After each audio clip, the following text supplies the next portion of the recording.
Good evening, welcome to Axiom Curb Flux News with PJ, Dom and Stav on the 24th of February 2015. Going to kick you off with an article from Yahoo, and it's about the 800th anniversary of the Magna Carta. This article is about the Queen. We had a look at it today. It's Queen marks Magna Carta anniversary. The Queen inspected a copy of the Magna Carta at a special reception at Buckingham Palace to mark its 800th anniversary. She was shown a modern copy of the document which attempted to limit the powers of her medieval predecessor, King John, as she met hundreds of legal and political dignitaries. Comprising 3,500 handwritten words in minuscule medieval Latin, it is written on sheepskin parchment like the original and belongs to the British Library. Dr. Claire Bray, the library's head of medieval manuscripts, who showed it to the Queen, said there are 4 remaining versions of the original manuscript still in existence.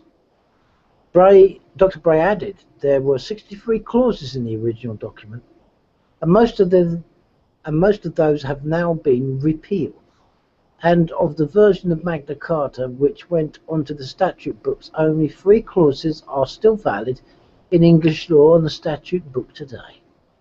So I was showing the Queen the clause: no free man should be seized or imprisoned or stripped of his rights or outlawed or exiled except by the judgment of his equals or by the law of the land, and no one shall have justice delayed or denied to him.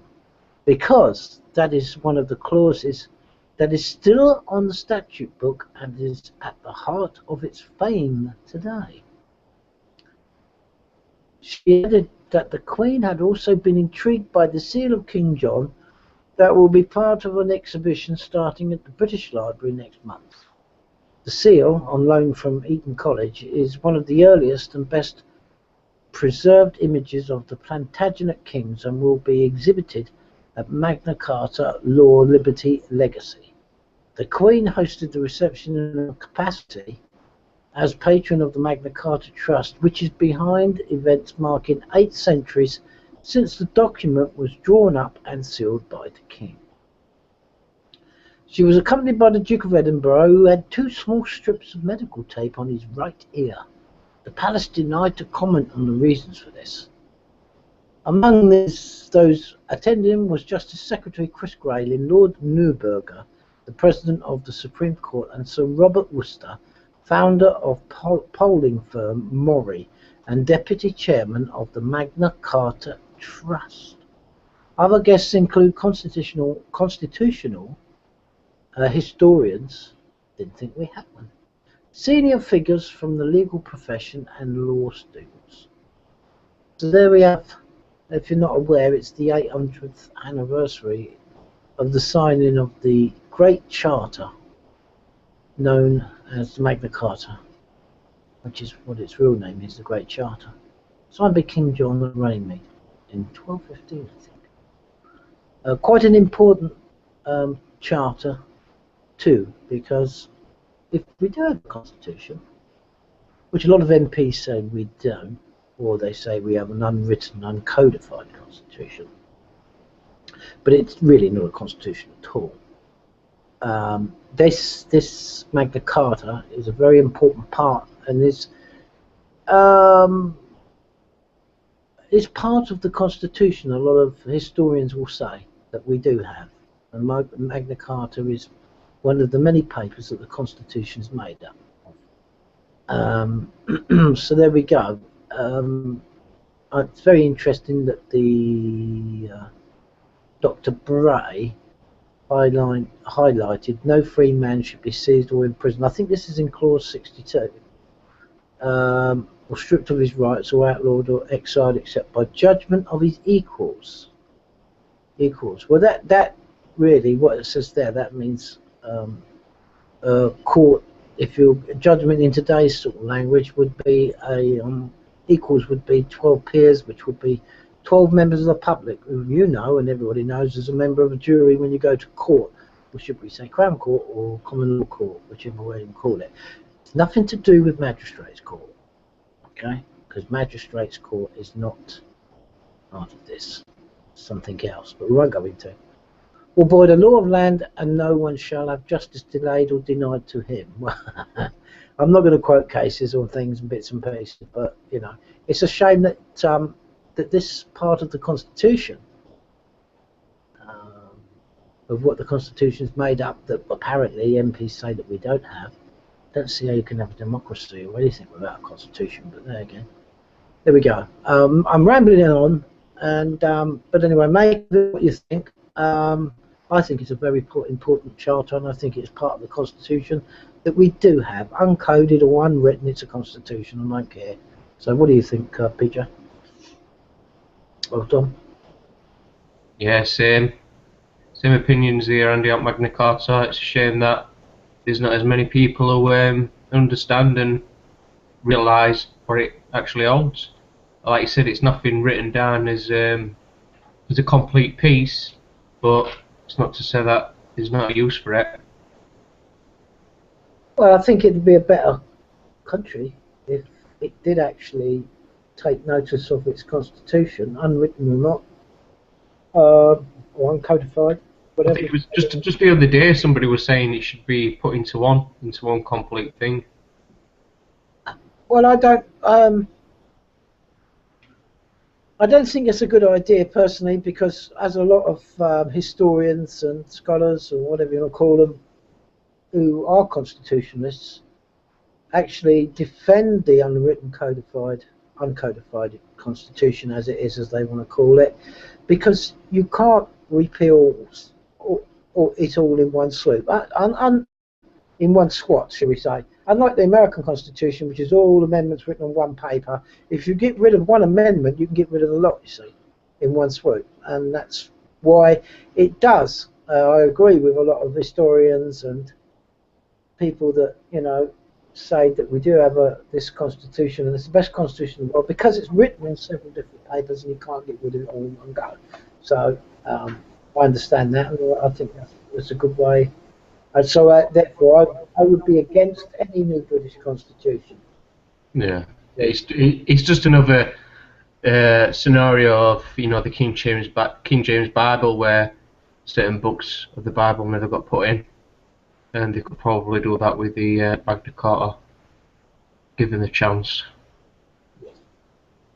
And another thing, just to leave with you, Andy, it says at the bottom right hand side here, bottom right corner, news for you. Here, down here? No, you just up a bit. Keep going up. Keep going up.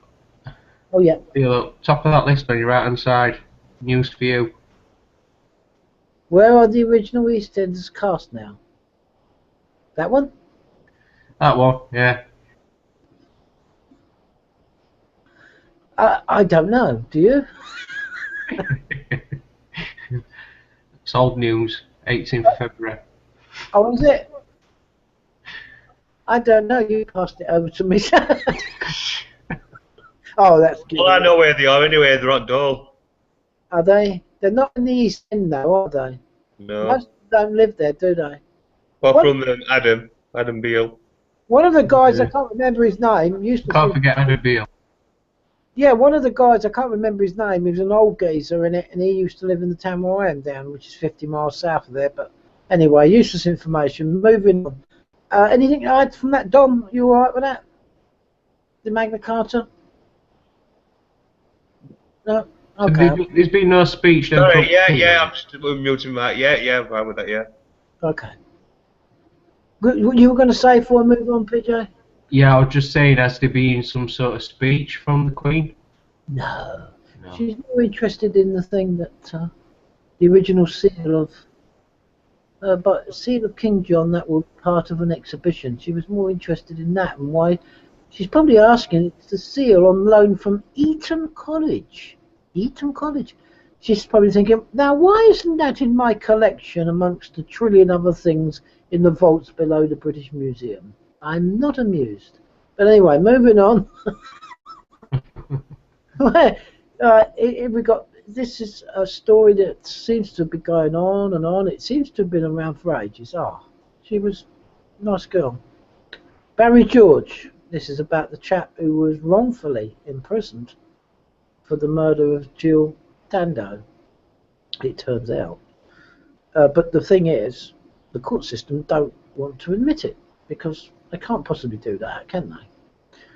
It says here, anyway, the headline of it is Barry George protests compensation rules, because this is about compensation, being wrongfully imprisoned. Sorry? Is he going to pay to protest?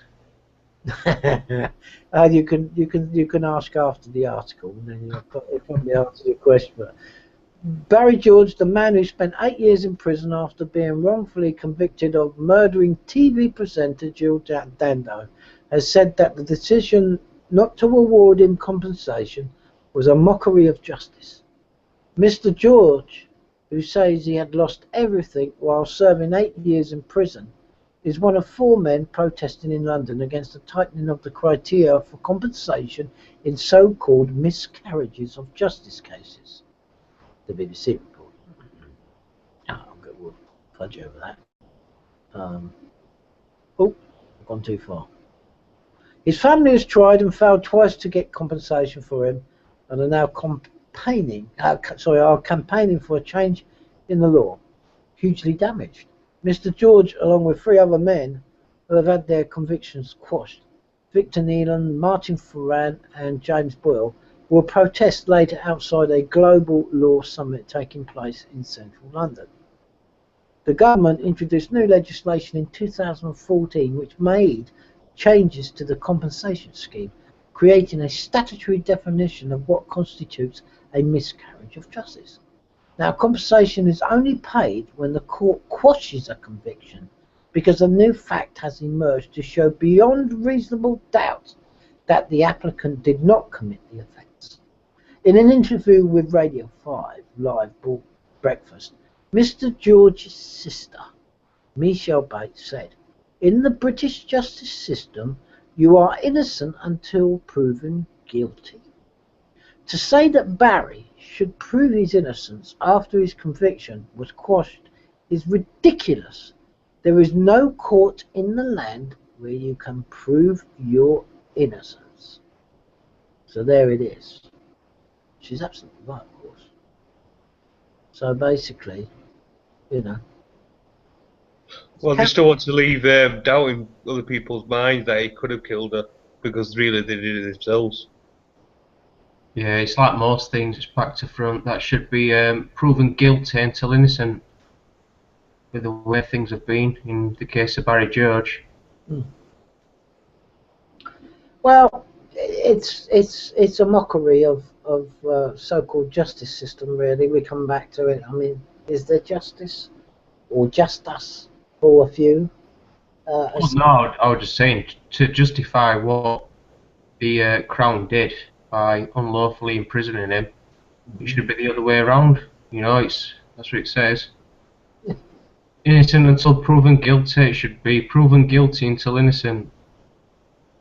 Either that, or they, hold their hands up. They say, "Yeah, sorry, there you go. That's your sum of money. Enjoy the rest of your life." Well, when you get all these, shall we say,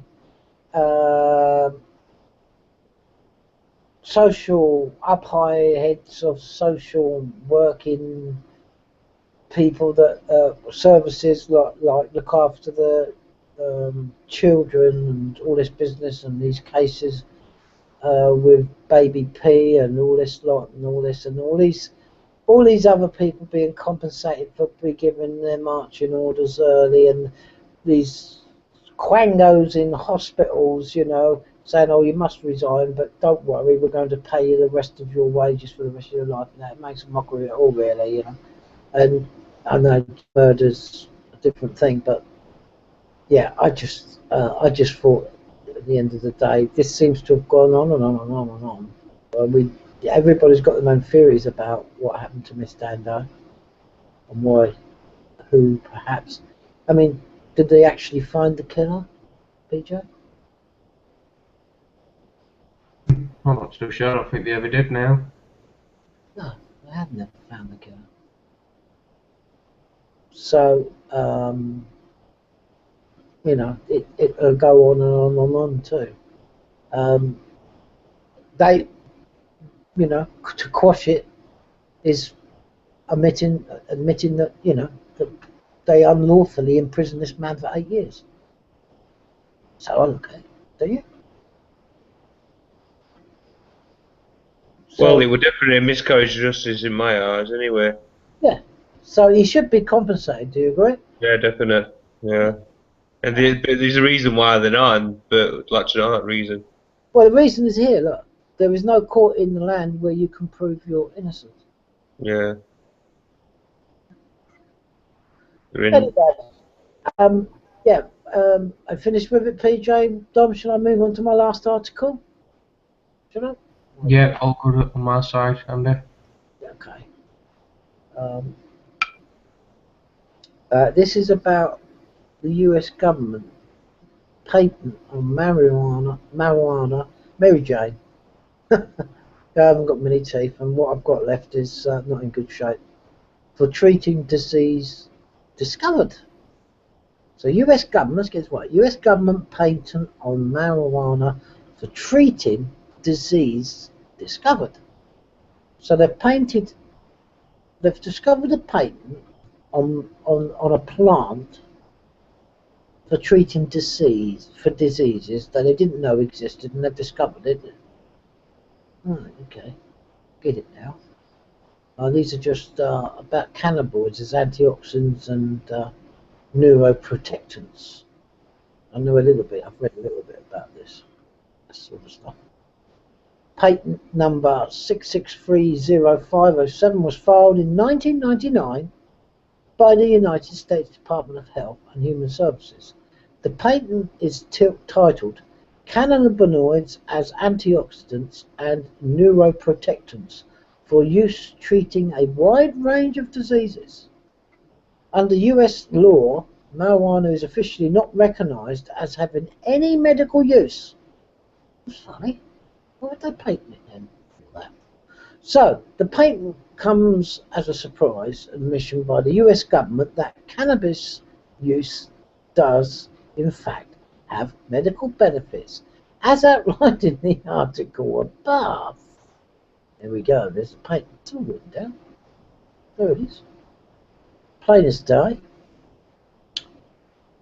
LeafScience.com reports. The patent claims exclusive rights on the use of cannabinoids for treating neurological disease, such as Alzheimer's, Parkinson's, and stroke, and diseases caused by oxidative stress, such as heart attack, Crohn's disease, diabetes, and arthritis. Cannabinoids are a diverse class of compounds that include many of the unique compounds found in marijuana. A number of experts, including CNN's chief medical correspondent, Dr. Sanjay Gupta, have noted the contradiction between federal marijuana law and the government's patent. The United States government owns a patent on marijuana as a medical application. So we have a patent through our Department of HHS on marijuana as a therapeutic, and we also schedule it as a Schedule 1. It is easy to think of the patent as a patent on marijuana itself. However, this would be inaccurate, since the patent actually covers non-psychoactive cannabinoids, both synthetic and natural, meaning those that don't cause a high. I'll explain that after the article. The patent also covers only specific application of these cannabinoids, and not the production or use of marijuana and cannabinoids overall. The invention. The patent claims to provide a new class of antioxidant drugs that have particular application as neuroprotectants. According to the description, the inventors recognized a previously unanticipated antioxidant property of the cannabinoids in general and cannabinoid oil in particular. Importantly, the patent does not cover cannabinoids that act through cannabinoid pathways, also known as receptors. This new property makes cannabinoids useful in the treatment and prophylaxis of wide variety of oxidation-associated diseases, such as ischemic or ischemic age-related inflammatory and autoimmune diseases. The cannabinoids are found to have particular application as neuroprotectants, for example, in limiting neurological damage following ischemic insults such as stroke and a trauma, or in treatment of neurodegenerative diseases such as Alzheimer's disease, Parkinson's disease, and HIV dementia. CBD and non-psychoactive cannabinoids. This is cannabinoid oil, CBD. Right? This isn't THC, or the THC part. The government's patent does not cover THC, the main ingredient in marijuana. On the other hand, cannabinoid oil, cannabidiol, the CBD, is specifically mentioned as an example of a cannabinoid that is covered. The patent describes CBD and other non-psychoactive cannabinoids as superior when taken in higher doses. Non-psychoactive cannabinoids, such as cannabinoid oil, are particularly advantageous to use because they avoid toxicity that is encountered with the psychoactive cannabinoids at high doses. According to the description, CBD can be ingested in very large amounts without side effects. No signs of toxicity or serious side effects have been observed following chronic administration of cannabinoid oil to healthy volunteers, even in large acute doses of 700 milligrams a day. The patent explains that the cannabinoid oil previously had not been considered useful as a neuroprotectant. However, it cites various studies on cannabinoid oil as an anti-epileptic and as a potential treatment for glaucoma. Whew. Thank you, PJ. I know a little bit about the cannabinoids and the THC. Well, it's the THC part of marijuana that gives you the high, or should we say the not so high, laid back type chill effect for some people. Yeah, and there's different strains of marijuana that can give you a high or can give you a, like I say, a relaxed. I think it's sativa and indica or indica, depends on how you want to pronounce it. The two different types of strains of marijuana, and there's also crossbreeding and all sorts of things that people get up to, and also drug companies have been. There is a drug company in the UK, GW Pharmaceuticals, that provide that grow it legally in the UK under greenhouses and all sorts of things. I've got the website, check it out on Google, it's all there. And they provide, they actually do a drug for not Parkinson's, but the other one. What's it called, PJ? It's called multiple sclerosis. That's it. MS, multiple sclerosis, and it's called Sativax. Now the irony of it, this company called GW Pharmaceuticals, who produce this Sativax for multiple sclerosis sufferers, you can't get in this country where it's made.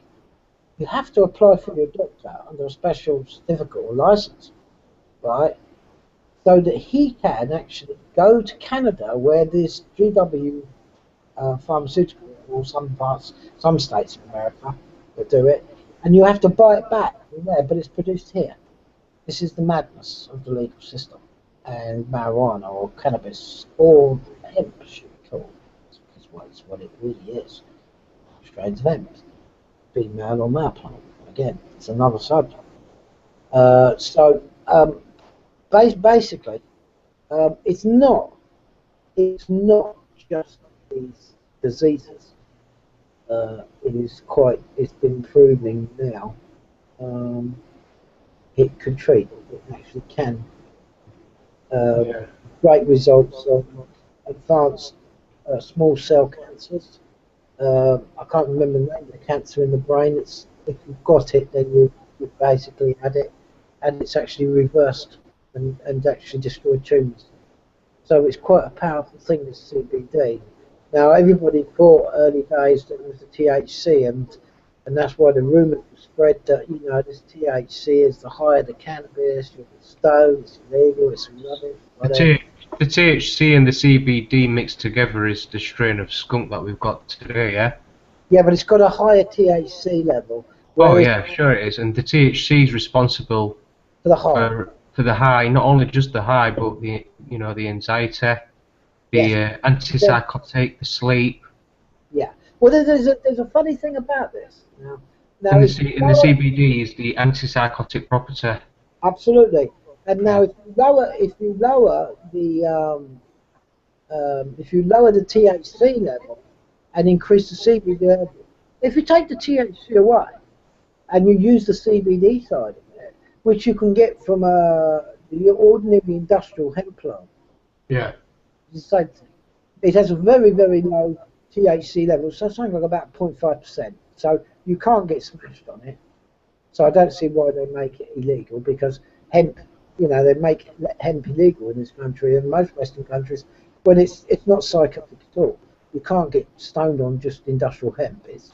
It's useful for many, many other things, which is probably the reason why they banned it. But that's another story. But because it's crammed full of CBDs, it's actually antipsychotic. It works the other way. So if you want to treat depression, it's an excellent way to use it. And a lot of work behind the scenes has been done on that, and it's you can use it as an antipsychotic drug to treat Yeah, depression. is that not carbamazepine? Is that not got CBD in it? Is that Uh, it's a mood stabilizer? Is it not? I don't know. I really don't know about that. Oh. But all I can say is, as regards to CBD, they have got many, many, many uh, um, many good things in them to treat the many illnesses that are common today in society. Yeah. One is big is the depression.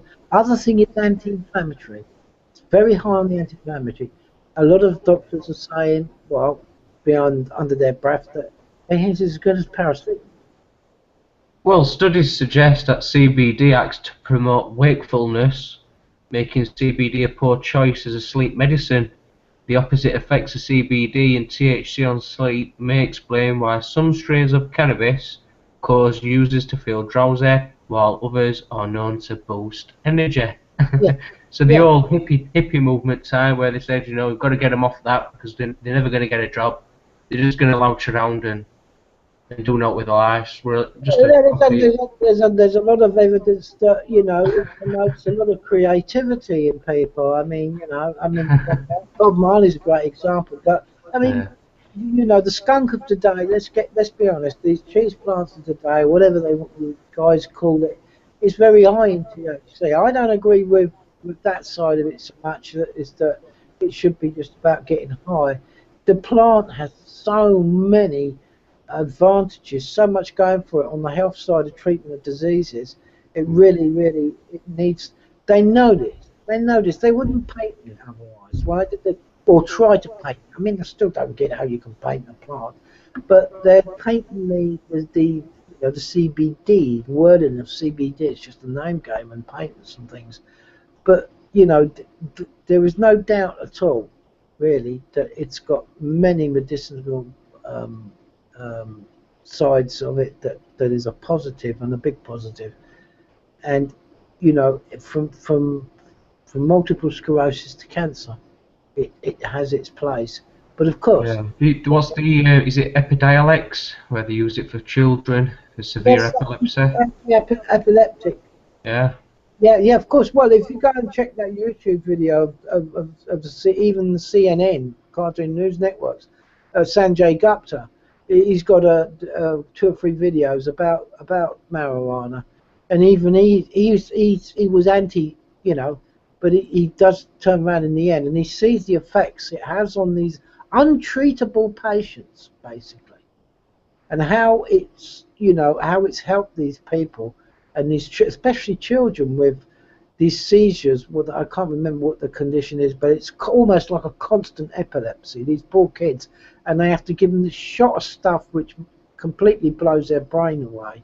And once they've been put on a regime of a carefully chosen plant in Colorado, which is legal now, and the seizures almost stop immediately. They may have 1 or 2 seizures a day instead of 100, for crying out loud. So, you know, and I think his head was, you know, completely blown away with that, and he even says so in the videos. Now, why is the mainstream media allowing these videos to go on, and then why are they releasing this slowly and that? Because they've always known a long time about, you know, this Yeah. plant and many other plants. Let's get it right. It's not just marijuana, there's lots of other plants. But of course, it doesn't suit certain people, does it? That you know, natural remedies are as good, if not better, than pharmaceutical remedies. Because, you know, I'll leave everybody to ponder that question and ask them itself why. But you know, it's pretty blatantly obvious to me. But I don't think they can hold it back now because there's so many. Well, in United States, Andy, there's actually a loophole on CBD hemp. You can import, you know, CBD hemp. Yes, you can, but you can't grow it, can you? No, but you can import it. But then there's the corporate world operating.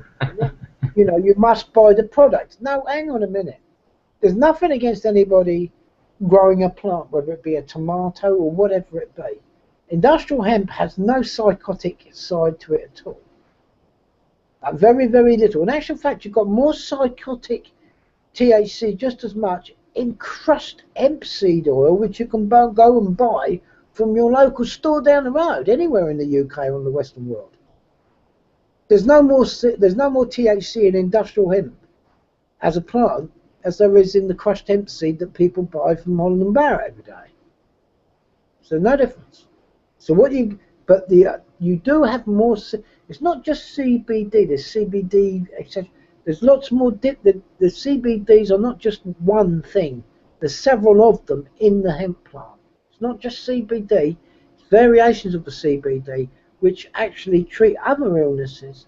And I think, you know, it's out there on the people need to educate themselves about it.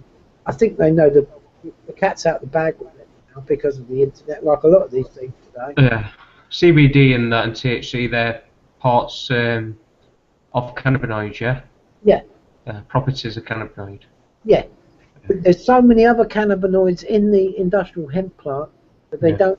They've only you know, they only talk about synthetic THC, and now they're talking about synthetic CBD. There's nothing like the real thing, in my book. And the actual hemp plant itself is full of the other things that they don't, which is therapeutically beneficial to you. So, you know, this is deeper than what just this article says, because they're only covering CBD. But CBD covers a hell of a lot of them, but there's more than just CBD in an industrial hemp plant. I'm not talking about Mary Jane. I'm not talking about cannabis. I'm talking about industrial hemp, just the hemp plant as it was, that's been around for thousands of years. Yeah, I'm not talking about cannabis to get smashed out of your head and all the rest of it. I'm talking about the CBD side and the health beneficial sides, the antioxidants, the anti-inflammatories. All pain is inflammation. I don't care what it is. All pain is inflammation. It doesn't matter what's causing it, what disease you've got. All pain is inflammation. And the best way to treat inflammation is with an anti-inflammatory. which is it's a natural anti-inflammatory. It's not something that's been knocked up in a laboratory from synthetics. So this is being leaked quietly, slowly.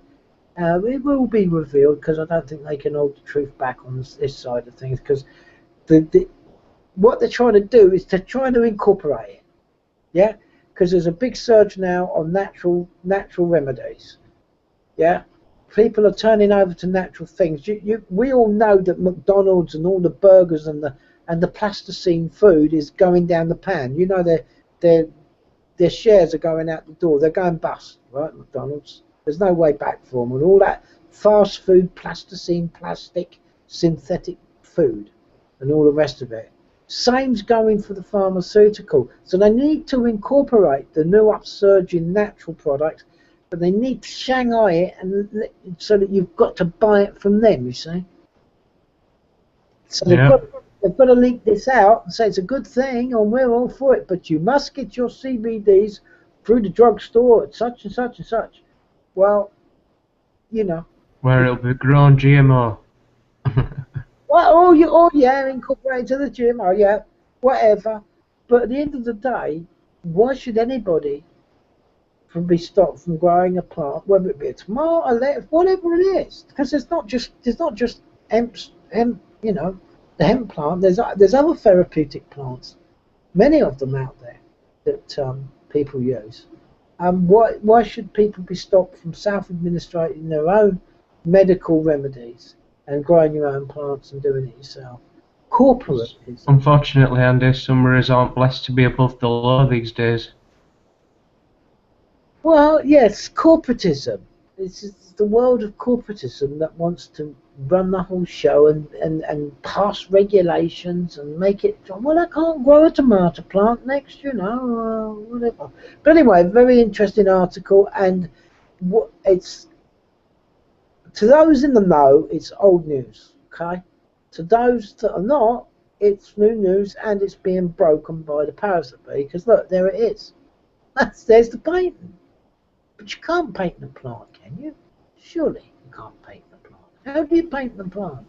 It's not invention, is it? But there you go. Anyway, that's that for me. That's my lot, and I've taken up too much time as it is. Because you guys have got articles. So it's good to have you back. Well, I'm feeling better. That's the best. That's the main thing. Okay, so Russia offers Iran the latest anti-aircraft missile system. The Russian state defense conglomerate Rostek says Moscow has offered Iran its latest anti-2500 missile defense systems after a deal to supply less powerful S-300 missiles was scrapped under Western pressure. Tehran is now considering the offer. Russia's TASS news agency quoted Sergei Shemizov as saying on Monday, as far as Iran is concerned, we offered anti-2500 instead of the S-300. They are thinking. No decision has been made yet. There was no immediate response to Shemizov's comments from Iran. Under a contract signed in 2007, Russia was obliged to provide Iran with at least 5 S-300 defense systems. However, Moscow refused to deliver the system to Iran under the pretext that it is covered by the 4th round of the United Nations Security Council sanctions against Tehran over its nuclear program. Following Moscow's failure to deliver the systems, Iran filed a complaint against the Russian arms firm Rosaboron Export with the International Court of Arbitration in Geneva. The anti-2500 was developed from the 1980s generation S-300V system, the SA-12A Gladiator and SA-12B Giant. It can engage missiles travelling at 4,500 meters per second with a range of 2.5 kilometers. According to the company that makes it, Almaz Ante. So there you go. Russia offers Iran the latest anti-aircraft missile system.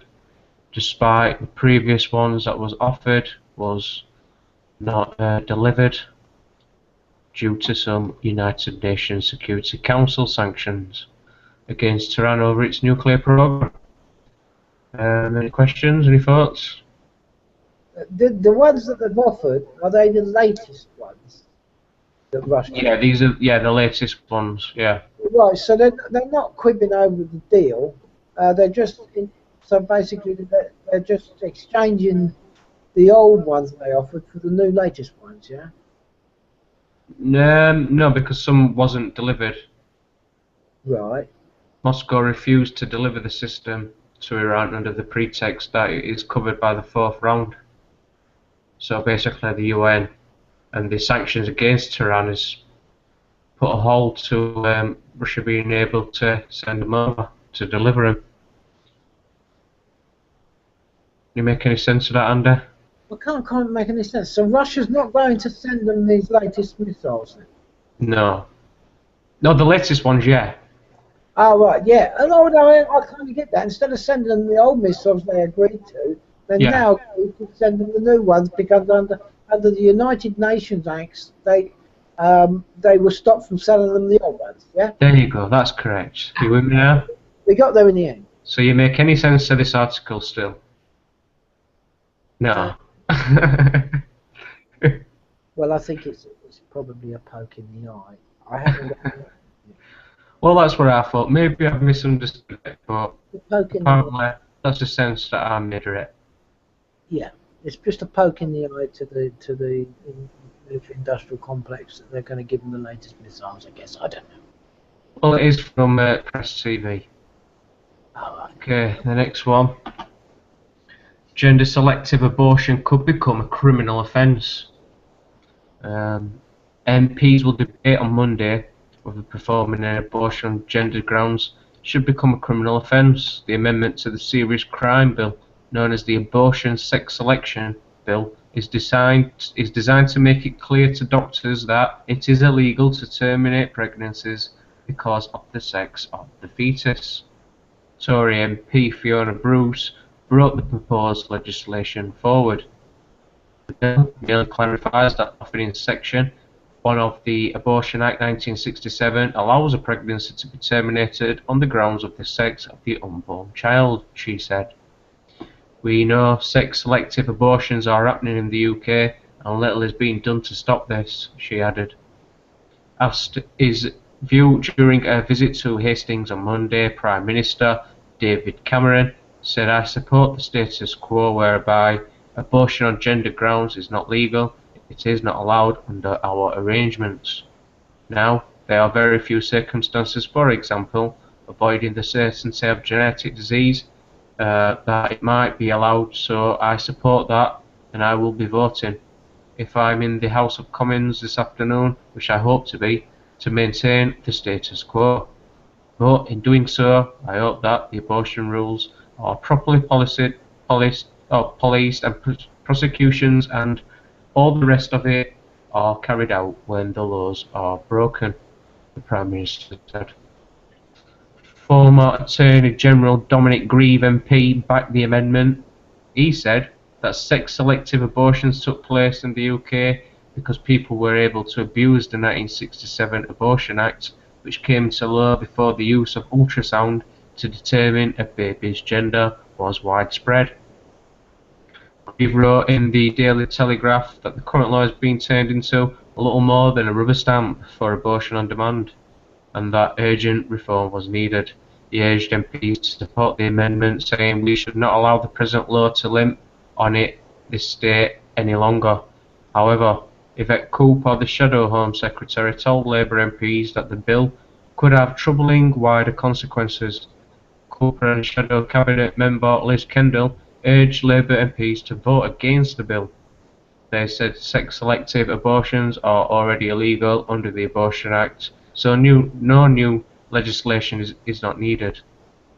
Fiona Bruce's amendment also has wider troubling consequences for gender-specific abnormalities.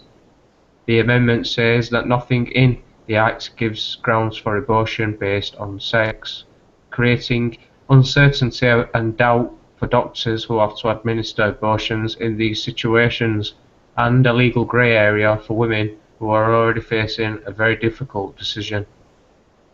The issue has also sparked a debate on social media earlier this month. An American woman wrote on a blog post on a site called Injustice Stories, in which she claimed to have aborted her baby because it was a boy. The woman, calling herself Lorna, said she's a feminist and claimed she couldn't bring another monster, a man, into the world. The post, however, could be a hoax, as the veracity of her claims has not been established. Following a spate of negative reaction, Lorna produced a follow-up article. I cannot believe some of the emails that have been forwarded to me. Do people really exist who want to see me dead because of what I chose to do with my own body? The debate will cause renewed focus on abortion rights and pro-life sentiments. There you go. Gender-selective abortion. Any thoughts?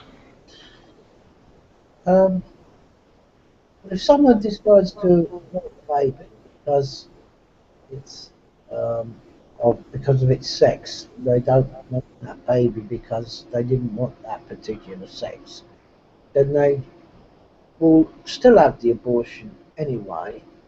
So I don't think it makes any difference about anything. Well, I just thought... Yeah, it's not really enforceable, is it, really? What, do you know the midwives and that? They're not, well, not the midwives, but the people who see these pregnant people. They're not allowed to actually tell them the sex unless they ask for it, yeah? Is that right? I don't know. Yeah, I think obviously, yeah. Yeah, so why just not tell them at all, even if they ask? Just say, sorry, I can't tell you. what happens to somebody's... Well, you wouldn't really want that low, would you? Well, why not?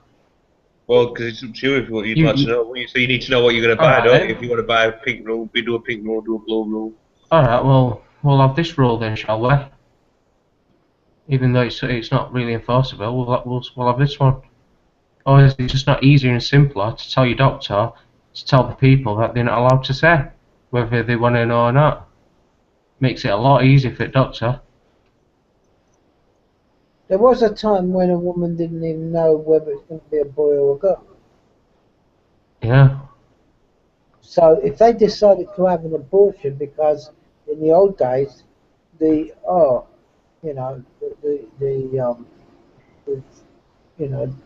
social side of it was so acceptable that if the girl wasn't married and it was out of wedlock or whatever, they had to get rid of their babies because society would allow it basically to, or the child was taken away at birth, whatever it was.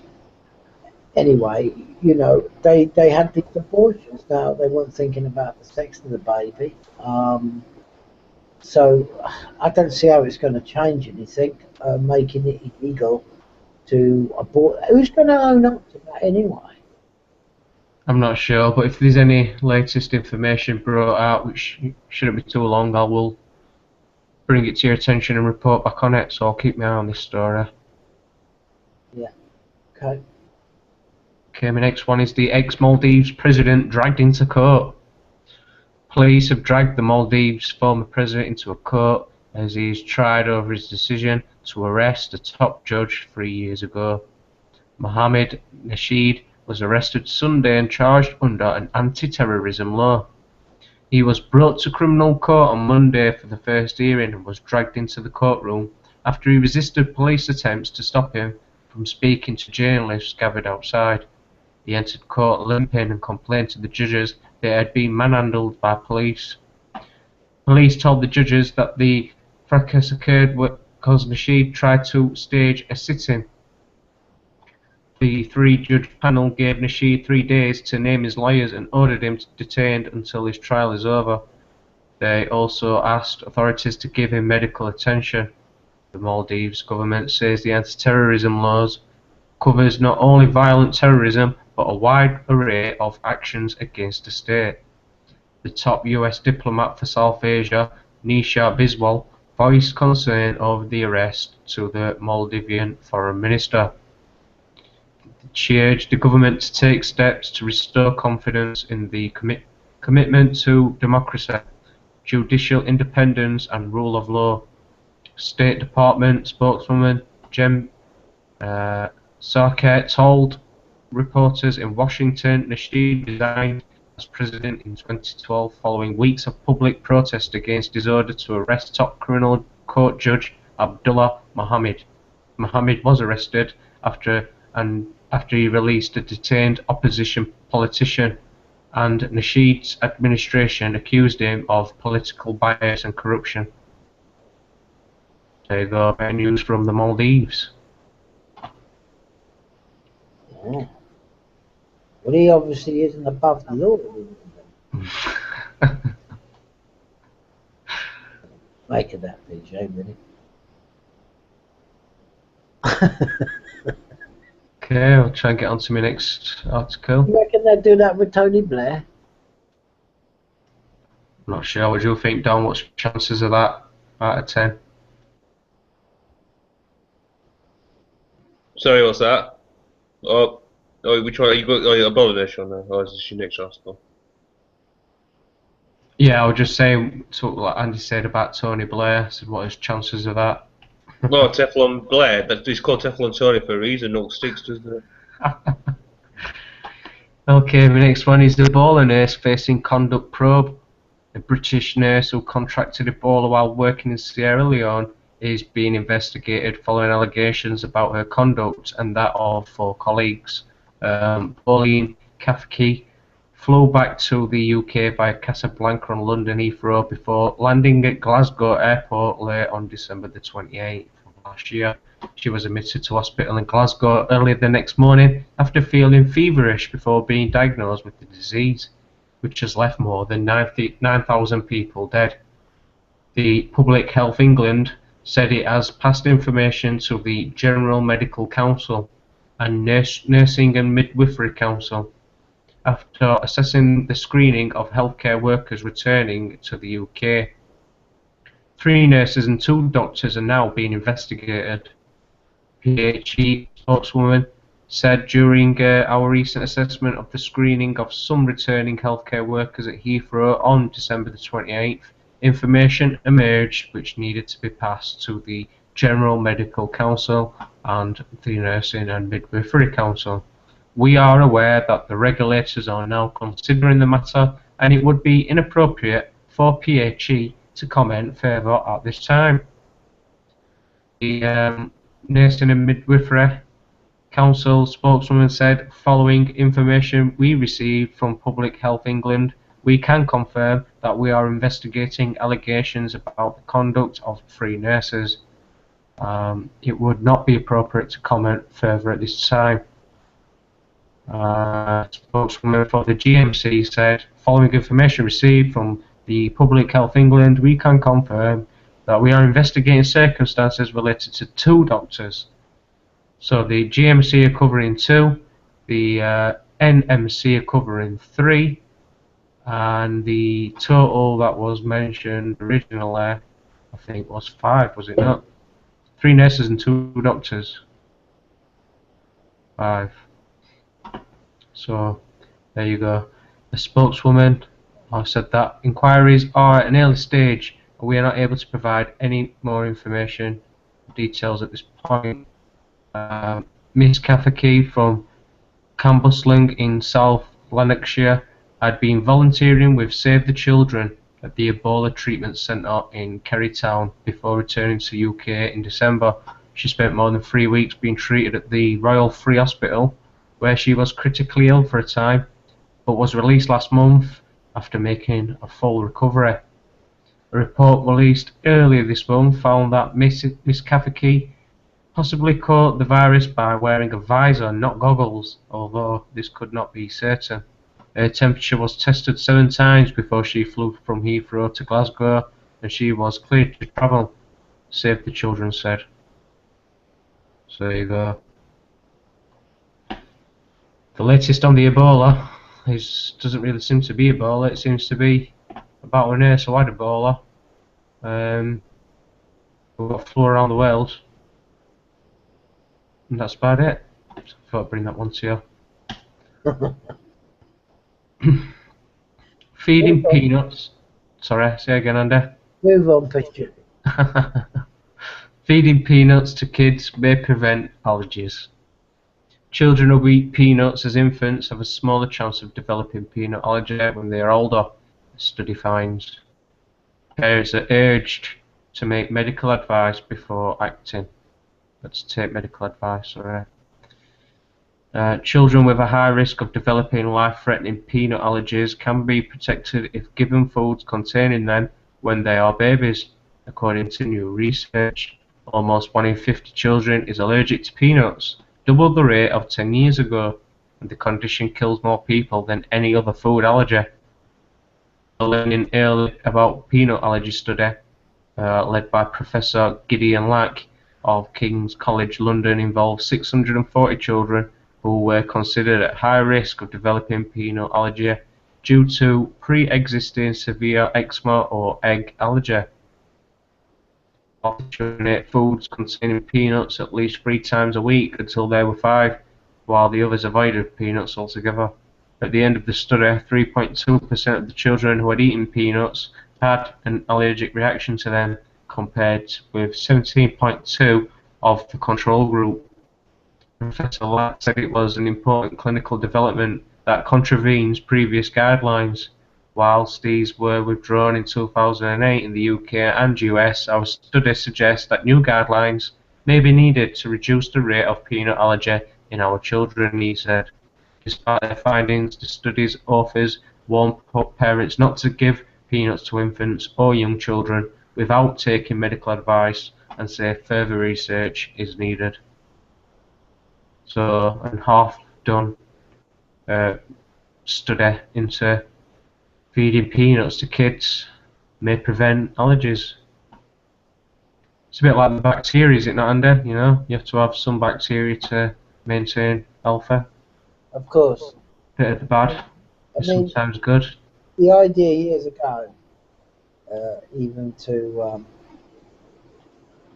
you know, certain so much diseases, but it's all about making antibodies, and the best way that is the body makes its own antibodies, and you know, things like measles, mumps, and all these sort of things. When you was a kid, chicken pox, your parents kind of were quite glad, and actually probably some didn't mind the fact that if you caught these things when you were early, your body then could start to build antibodies against it.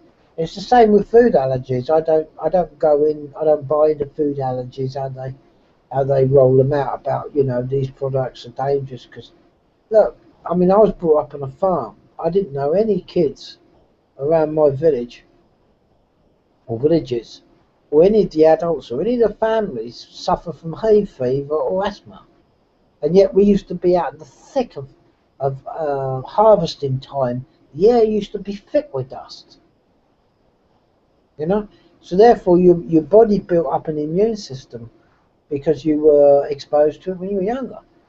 Of course, with the nanny state control of pharmaceutical companies now, where they want, oh, you've got to have this sanitized this and that sanitized that, or you must need a special gel on your hands and all this business and that. Well, we used to wash our hands every time we came back from, you know, after you went to the lavatory. So these basic things have been left out of society today because of nanny state control and whatever, and all the common sense things have been, you know, completely bulldozed over. And that I agree with that. I mean, if kids ate peanuts when they were younger, there'd be less of them older, you know, developing these allergies. I quite agree with the article in that respect, if that's what the article portrayed.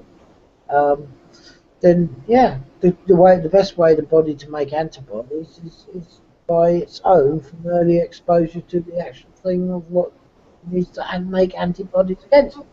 So, you know. It's fascinating. It's getting involved in the battle. Yeah. So there we go. I've wrapped it on to. Oh, that's perfect. Do appear to have lost Dominic during the, you know, the recent articles that have been shown, so do try and get him back. Moving on.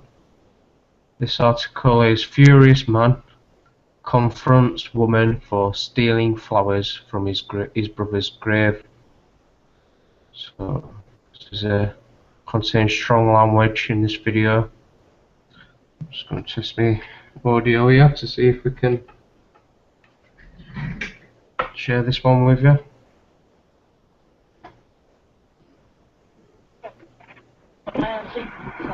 You're sorry? You will be? I'll tell you what, for now, you're lucky my nephews didn't catch up with you. They would have slaughtered you. Absolutely slaughtered you. You wanted to risk that, do you?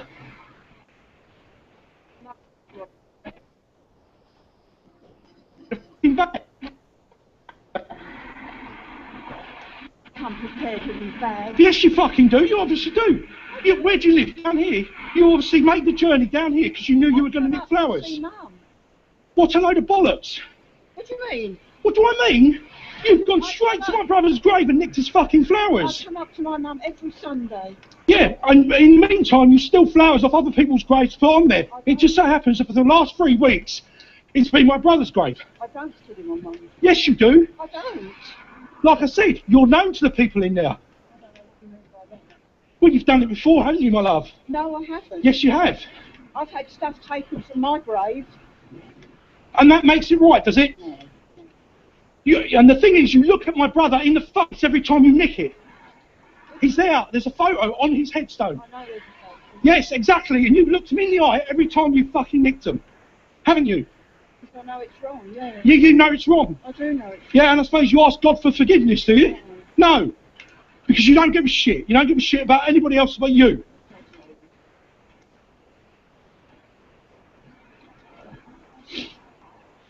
Right, well, There you go. A man has captured the moment he confronts a woman who he believes has been stealing flowers from his brother's grave. Furious mourner claims he caught the woman red-handed in North Watford Cemetery and assures her that his nephews would have slaughtered her had they been there. Goes on to accuse her of coming prepared because she had a bag with her. However, the most damning aspect of the alleged thefts, according to the man, is that the thief looks my brother in the face while taking the flowers as his picture is on his tombstone. This is reportedly the 3rd time flowers had been stolen from the grave. Hertford police have confirmed that a woman has been arrested on suspicion of theft and has been released on bail pending further inquiries. There you go. Detective Constable Adam Stout said there have been a number of incidents at the cemetery in recent weeks, and understandably thefts of this nature can cause considerable upset to the families affected. He urged anybody who had any information about the thefts or who has had items stolen from family members' graves to call the police. There you go.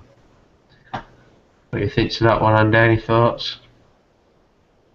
Well, that's if she has done it, or anybody does that sort of thing, it's just we've all got family members, that's resting or has been laid to rest, or whatever your beliefs are. It's totally out of it's disgusting, basically, and immoral, and why these people do these things. I mean, I just don't know. It's beyond my. I can't comprehend why they would do such a thing, to be honest. If what it is what it is. I've heard of other horror stories about people desecrating people's graves, people stealing gravestones, people stealing the brass from the plaques on gravestones, and also on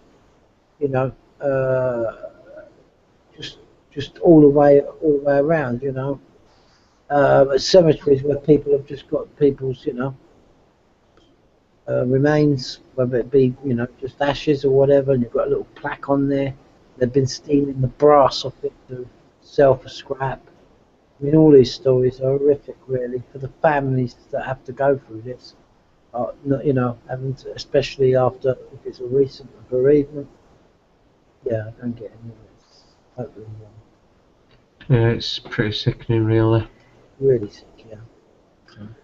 Okay, this next one is Jack Straw and Sir Malcolm Rifkind in latest cash for access scandal.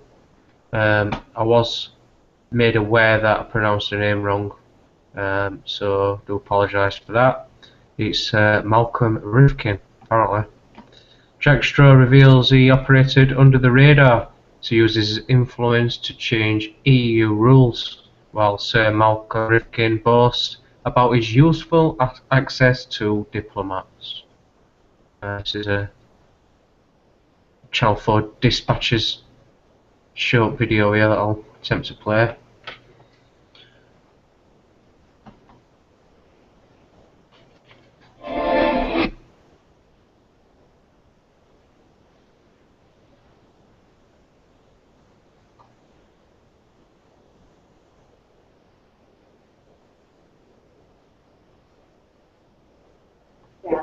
Well aware of the fact I've in my name, all right? But okay, I get that. But it's what it is you want from me, what I can offer you, I could do for you. What's the time commitment? So obviously, if we get down the track with this issue of what fee you have. Oh, of course. Yeah. But actually, it'd be good to, I don't know if you have a kind of daily rate of time. I mean, normally, if I'm doing a speech or something, it's £5,000 a day. That's charge. Yeah. £5,000 a day. Normally, that's what he charges. Two former foreign secretaries are exposed for their involvement in a new cash for access scandal. Jack Straw and Sir Malcolm Rifkind offered to use their positions as politicians on behalf of a fictitious Chinese company in return for payments of at least £5,000 per day. Mr. Straw, one of Labour's most senior figures, boasted that he operated under the radar to use his influence to change the European Union rules on behalf of a commodity firm which pays him £60,000 a year. He has been suspended from Labour following the disclosures, described by the party as disturbing. So there you go, getting suspended. I think it should be a lot more than just a suspension. What about you, Andy? Do you agree? Well, it's criminal in my book. Oh, in my book as well, so I don't know why we're not seeing anything Well, being done about these people is, you know, they're getting exposed. yeah, well, they're using their position for their own gains and nothing else. I mean, it's complete. What it is what it is. I mean, it's not news to know that they charge £5,000 a speech, because you can go into the government side, Parliament's website, and look up the expenses for the year or the previous year or the previous year for that. You can download them, look at the PDFs there, and you can see what each MP has charged over recent events of what they've took, you know, private morning coffee speeches. It's all there on show if people want to dig around. I think one that made me laugh, Andy, were the David Blunkett. He did a talk, a speech on risk assessment for Zurich, where he took, I think, around £2,000 for, guess how many hours work? Not even an hour, I expect. That's right, zero hours. No. £2,000. All they're doing is promising to put their name to whatever, and of course, you know, if they can pull a few strings, it's you scratch my back, I scratch yours, and I'll use my position, and it's just one. I mean, I think on another video I did see a bit early on this morning, Rifkind turns around and says, "Well, I'm self-employed. I do what I like." Well, hang on a minute, you're a member of Parliament. You work for the people, aren't you? How can you be self-employed? You work for the government. How can you? What? I mean, you work for the political establishment. You're meant to represent. What about your constituents? Do they know you're self-employed and you treat them with, you know, contempt by saying that you're self-employed and you don't? You know, that's all nonsense. My real job is I get contracts for you, and So on. But you can look at the bare facts of the legal side of what they disclosed earnings, as they call it, or whatever. Just on the website, anybody can go and look at that up, and you can check your own MP and think, how much does this guy really earn? Crikey, he's doing all right because he's an MP. He's being asked to talk here and talk there. I think it's £5,000 fine for it. I wonder if he wanted to become an MP because it obviously pays very well, and we don't, despite what we think, they only get 100,000 plus expenses. I would have used to put expenses on their trips to go and do these private talks. I wouldn't be surprised. Yeah. Anyway, yes, dreadful. I think they should both be put in prison. Yep, same here. Okay, that's a wrap up of what we've got for Flux News for you today. Thank you for tuning in to watch us, and do return tomorrow for some more Flux News. Until then, take care and look after yourselves. It's goodbye from me. Goodbye from Andy. Goodbye. Join you tomorrow.